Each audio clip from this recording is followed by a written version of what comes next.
à vous qui m'écoutez, je vous souhaite la bienvenue dans Chroniques ésotériques. J'ai créé ce podcast dans l'idée d'y rassembler toutes les informations qui me semblent utiles et justes lorsque l'on s'éveille à une spiritualité consciente. J'espère que cet épisode vous plaira, puisque j'aimerais, au travers de ces quelques paroles, vous parler un petit peu de médiumnité. Qu'est-ce que la médiumnité ? Sommes-nous tous médiums ? Quand se développe la médiumnité et comment se développe-t-elle ? L'intérêt pour moi, c'est de vous transmettre ma vision de cette faculté particulière qui semble habiter certains, tandis qu'elle se fait discrète chez d'autres.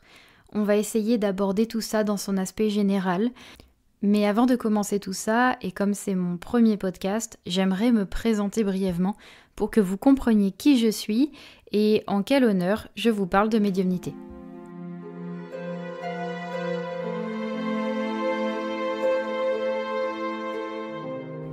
Je m'appelle Léa, je suis médium depuis ma plus tendre enfance et j'ai découvert le magnétisme grâce à mon grand-père paternel qui soignait tous les gens de son quartier et qui était passionné par ce second métier qu'il s'était choisi. J'ai eu l'occasion de découvrir de nombreuses personnes qui gravitaient dans ce milieu et pour autant, j'ai décidé de devenir globalement autodidacte, c'est-à-dire de développer ma propre méthode de soins que j'applique au quotidien. Quand je parle de méthode, en fait, ce n'est pas vraiment une méthode, puisque j'ai appris à percevoir, ressentir et m'adapter aux événements, aux circonstances, aux personnes, pour pouvoir recueillir des informations singulières qui s'adaptent toujours à la singularité de la personne qui vient me consulter. Je perçois les esprits errants, les lieux et diverses dimensions que je visite en projection de conscience. J'ai un quotidien onirique très riche et je suis passionnée par mon métier. Je suis passionnée de transmettre mon savoir. C'est bien pour cela que je suis aujourd'hui là à vous parler et que j'aimerais vous transmettre mes connaissances, mes pensées pour qu'elles enrichissent votre expérience, votre perception du monde et que ce point de vue puisse simplement étoffer le vôtre.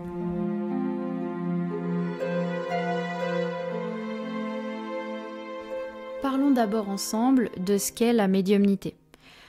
La médiumnité, à mon sens, c'est cette faculté de pouvoir développer certains canaux de perception qui nous permettent de recueillir de l'information et de communiquer avec des êtres qui sont issus du monde invisible. Le médium est capable à la fois d'être bien incarné dans son monde de matière, mais il est aussi connecté au monde invisible de multiples manières. Cela peut passer par un seul canal ouvert, comme de nombreux canaux qui sont disponibles et qui peuvent se développer dans le système humain. Aussi, il y a autant de médiumnité qu'il y a de médiums, puisque j'inclus dans le terme médium la voyance, mais aussi la guidance, le soin, le fait de connecter, dans tous les cas, avec ce qui est issu de l'invisible. C'est pour cela qu'on va avoir certains médiums qui seront capables de lire dans notre avenir, en tout cas dans le potentiel qui s'offre à nous, quand d'autres vont plutôt se spécialiser dans la connexion avec les défunts, avec nos proches disparus. Et d'autres encore vont plutôt avoir cette faculté de collaborer avec les lieux et donc de travailler avec des lieux sacrés, par exemple. Quand d'autres vont plutôt soigner, ce qu'on appelle par exemple le soin énergétique, que je propose moi-même, qui est une connexion aux structures subtiles du système humain et aussi une connexion à la destinée, à l'incarnation d'un esprit, à ses mémoires karmiques, transgénérationnelles. Bref, il y a autant de médiums qu'il y a de médiumnité et vice-versa. Cela pourrait être comparé au fait d'être un artiste. Tous les artistes ne vont pas l'être par le même médium, justement. Le terme est similaire. Certains vont peindre, d'autres vont dessiner, d'autres vont faire de la sculpture. Eh bien, chacun a sa spécialité, mais tous sont nommés ou qualifiés comme étant des artistes. Aussi, on ne va pas tous développer notre médiumnité de la même manière, au même moment, et on ne va pas non plus tous développer cette faculté de médiumnité comme tout le monde ne va pas développer cette faculté d'être un artiste. Cela ne veut pas dire que dans notre constitution, c'est impossible de le devenir. On peut toujours toucher à l'art d'une manière ou d'une autre. Tout le monde est capable de tenir un crayon et de créer quelque chose, mais tout le monde n'excellera pas dans cette discipline. Et c'est en ça que je répondrai à la première question, sommes-nous tous médiums ?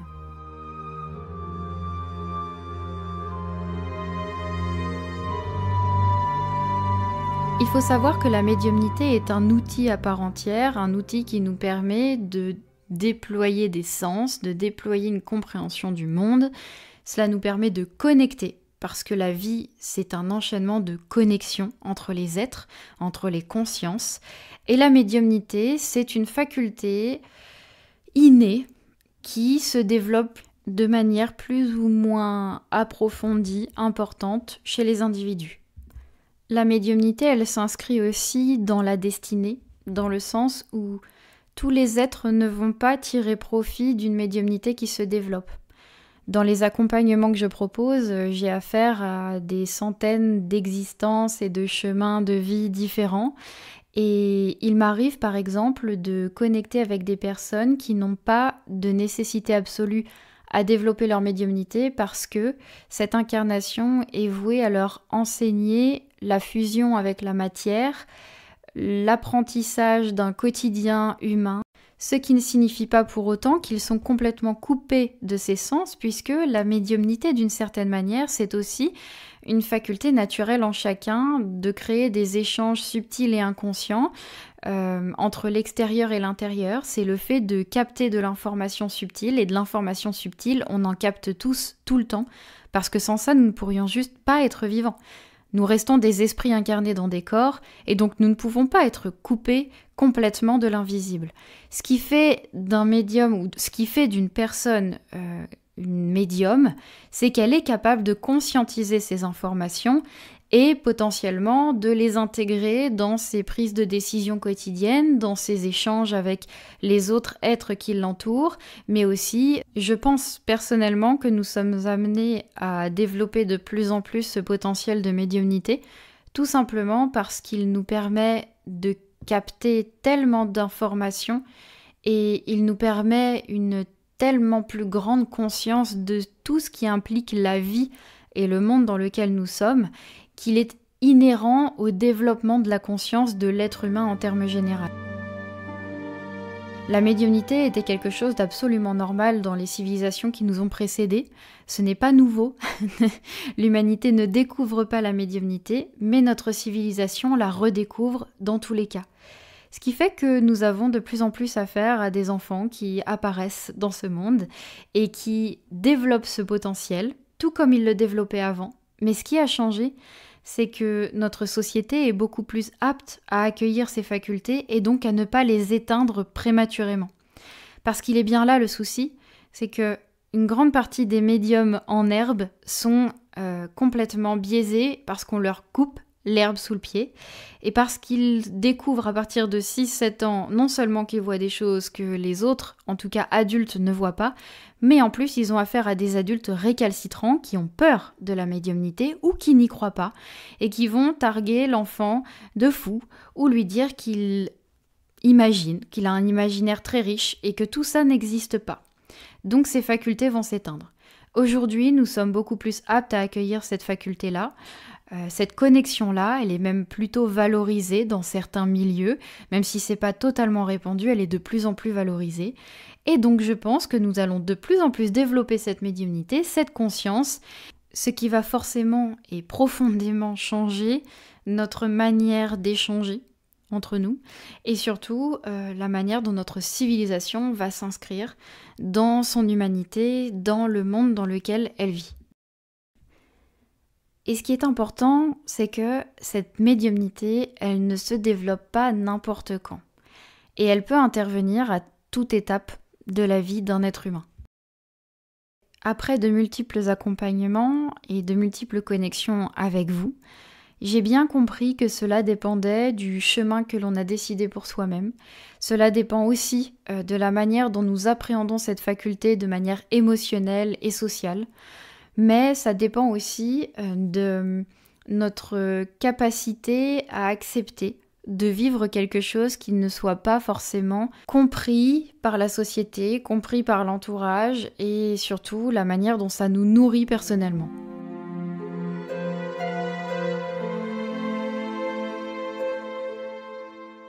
La plupart des enfants vont arriver sur Terre avec un potentiel médiumnique qui sera plus ou moins grand, mais qui est globalement là. Tout simplement parce que les enfants, lorsqu'ils s'incarnent pendant encore quelques années, ils vont avoir une très grande facilité à se connecter à l'invisible.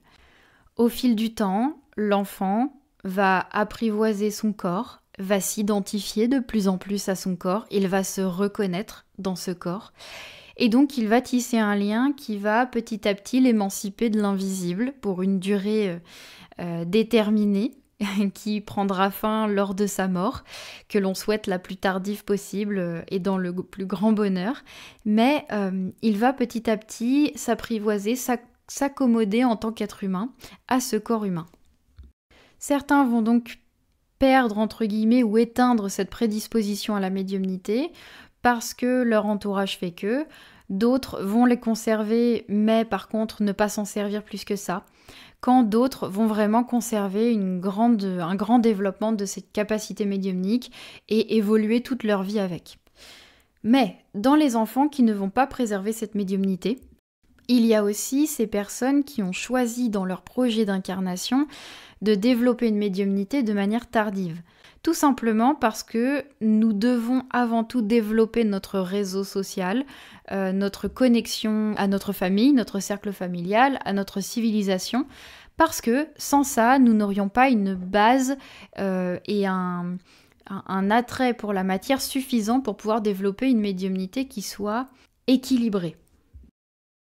Il y a aussi les personnes qui vont développer leur médiumnité par le biais d'un deuil, d'un choc émotionnel, parfois même de rêves un petit peu particuliers, comme des sorties astrales ou des choses des éléments, des expériences qui vont catalyser cette découverte et cette mise en place. Mais il y a aussi les expériences de mort imminente qui révèlent assez souvent la médiumnité latente chez les personnes.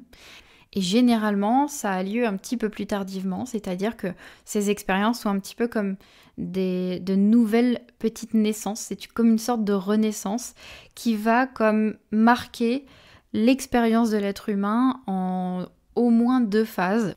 Et l'intérêt de ces phases, c'est à la fois de pouvoir se connecter pleinement, par exemple, aux mémoires transgénérationnelles, à l'information qui est contenue dans notre corps et de pouvoir la transmuter pour ensuite servir un dessein complètement nouveau. C'est presque comme si nous étions 2 personnes différentes lorsque nous vivons ce réveil de médiumnité en plein milieu de notre expérience. Nous avons été une personne avec ses croyances et ses pensées et nous devenons finalement une autre personne avec de nouvelles croyances et de nouvelles pensées. Et c'est en ça qu'il est très très intéressant de comprendre ce pourquoi nous sommes passés par certaines étapes et à quel moment nous y sommes passés. Parce qu'il y a généralement une justesse qui est assez prépondérante. Même si tout n'est pas juste, même si tout ce que nous vivons n'est pas juste, il y a quand même un enchaînement dans les événements qui trouve du sens et qui, en faisant une sorte de rétrospective, nous permet de comprendre que nos choix nous ont menés jusque-là, que certains événements non choisis nous ont aussi menés jusque-là, et que tout s'imbrique pour former une espèce de dessin général qui est finalement relativement stable, juste, et qui a du sens.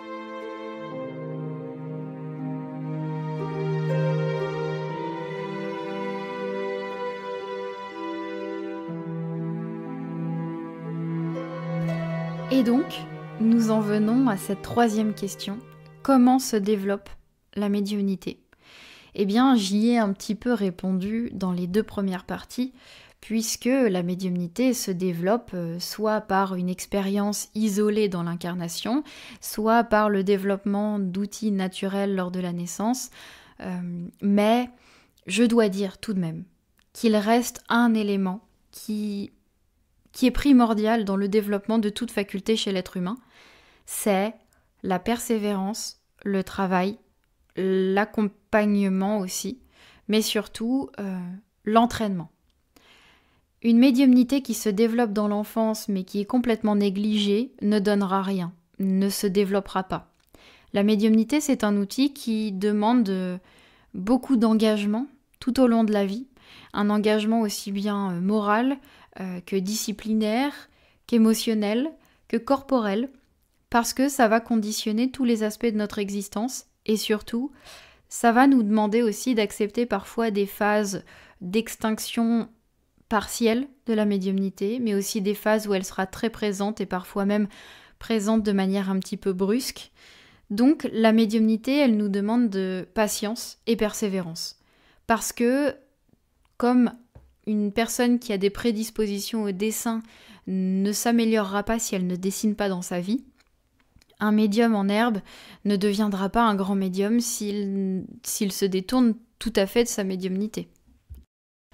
Aussi, elle se développe tout au long de la vie avec des phases qui vont comme s'accélérer, qui vont montrer que notre médiumnité d'un seul coup devient beaucoup plus importante, beaucoup plus présente. Certains canaux vont s'ouvrir au fur et à mesure du temps. Pour ma part, je n'ai pas toujours ressenti de la même manière et aujourd'hui j'ai accès à bien plus d'informations que lorsque j'étais enfant, notamment parce que je comprends mieux comment tout s'organise, comment ça fonctionne, d'un point de vue physiologique, d'un point de vue subtil, d'un point de vue des différents corps subtils qui constituent mon système humain, subtil et matériel d'ailleurs. Le fait que je comprenne, que je développe mon corps mental en cohérence avec mon corps causal lié à mon âme, à mes expériences, le fait que j'apprenne de plus en plus à utiliser mon corps émotionnel et que je sache favoriser des expériences par tel ou tel rituel ou telle intention, ça me permet de développer cette médiumnité qui était déjà là lorsque j'étais enfant. Mais cela a pris donc plus de 20 ans, c'est-à-dire qu'aujourd'hui j'ai 28 ans. J'ai compris que j'étais médium à partir de mes 7 ans, mais je pense que je l'étais déjà dès ma naissance. Eh bien, dites-vous qu'entre mes 7 ans et mes 28 ans, j'ai consciemment connecté avec ma médiumnité, j'ai consciemment connecté avec ces informations subtiles et j'ai étudié énormément pendant des heures. Je me suis intéressée à tout ça, j'en ai fait un métier, ce qui n'a pas forcément été facile parce qu'il faut se confronter à la nouveauté et à tout un tas de paramètres qui se rajoutent à ça. Mais tout ça, ça a payé puisqu'aujourd'hui, je suis capable de capter des informations du passé, du transgénérationnel, des informations karmiques, des informations relatives au lieu, à la santé du corps. Je suis même capable globalement de connecter avec des informations liées au futur, qui sont en train de se développer depuis quelque temps. Donc, je sais que je ne suis pas arrivée au bout des facultés qui seront les miennes, mais je continue de les développer et de les honorer parce que je sais qu'à chaque fois que je débloque un canal ou que j'ouvre un canal tout simplement, eh bien c'est parce que j'ai pu apprendre à maîtriser et à conscientiser ceux qui se sont développés précédemment. C'est comme une boîte à outils qui s'enrichit de jour en jour parce qu'aussi j'utilise cette boîte à outils et que je me rends compte de la nécessité d'en avoir des nouveaux qui me permettent une plus grande précision dans mes accompagnements, dans mon travail et dans ma vie personnelle avant tout. Parce que la médiumnité, elle ne vient pas en nous pour en faire nécessairement un métier. Certains ont décidé de s'incarner pour faire de cette médiumnité un moyen d'accompagner les autres, d'accompagner peut-être les animaux, les humains, les lieux, peu importe. Mais globalement, la médiumnité est une faculté qui nourrit notre vie. Que ce soit une vie de mécanicien, de boulanger, de femme de ménage, de mathématicien, de médecin, de tout ce que vous voulez, peu importe qui vous êtes, cette médiumnité, elle va enrichir votre expérience. Parce qu'elle va vous donner peut-être un aspect avant-gardiste, des idées novatrices, aussi peut-être une capacité d'approfondir l'accompagnement auprès des humains que vous côtoyez ou des animaux. En tout cas, il y a quelque chose, cette médiumnité, elle apporte une plus-value. Et cette plus-value, elle n'est pas forcément exclusive à la médiumnité. Tout métier peut être enrichi par cette faculté. Et sans parler de métier enrichi par cette faculté, humainement parlant, nous sommes enrichis par cette faculté. La médiumnité, elle nous pousse aussi et avant tout, et d'ailleurs j'en parle en dernier alors que j'aurais dû en parler en premier, mais la médiumnité, elle est là pour nous permettre d'évoluer, de comprendre notre nature profonde et la nature qui est extérieure à nous-mêmes d'une autre manière. C'est comme une capacité de philosopher la vie et d'intégrer cette philosophie à notre quotidien. Donc, acceptez acceptons que cette médiumnité ne soit pas stable et linéaire. Acceptons qu'elle ne se développe pas toujours ou qu'elle se développe parfois tardivement. Acceptons qu'elle se développe parfois prématurément dans la vie de manière un petit peu effrayante et que cela soit peut-être à l'origine aussi de difficultés sociales. Dans tous les cas, notre expérience a de la valeur. Elle est là parce que nous sommes là, parce que nous sommes vivants. Et c'est grâce à notre empathie, notre sensibilité et notre capacité à penser les choses que nous pouvons enrichir le monde qui nous entoure. Acceptons que la vie soit faite de surprises, de spontanéité et surtout acceptons la patience. Toute information doit se densifier sous forme de matière. La matière est dense, elle danse. Et dans cette danse frénétique, il y a des temps de pause, des temps d'agitation. Il y a du rythme, du tempo, peut-être des paroles. Il y a peut-être plusieurs danseurs, en tout cas. Tout cela est à la fois coordonné, mais aussi fait de surprises. Donc, apprenons et cultivons la patience et le plaisir de voir se dérouler devant nos yeux toute une pièce de théâtre magique qui met en scène tout ce qui nous habite à l'intérieur. Je vous remercie de m'avoir écouté jusque-là, j'espère que ce podcast vous aura plu. N'oubliez pas qu'en vous rendant sur mon site www.nouvellevibration.com, vous pourrez réserver votre accompagnement en ma compagnie puisque je suis énergéticienne magnétiseuse, j'accompagne les adultes, les enfants, les lieux et je propose également des initiations à la médiumnité dont la prochaine aura lieu du 5 au 19 mars 2024. Et je serai très heureuse de vous y accueillir, bien évidemment. Je vous dis à tout bientôt pour un nouveau podcast. Et trop chouette cette nouvelle aventure.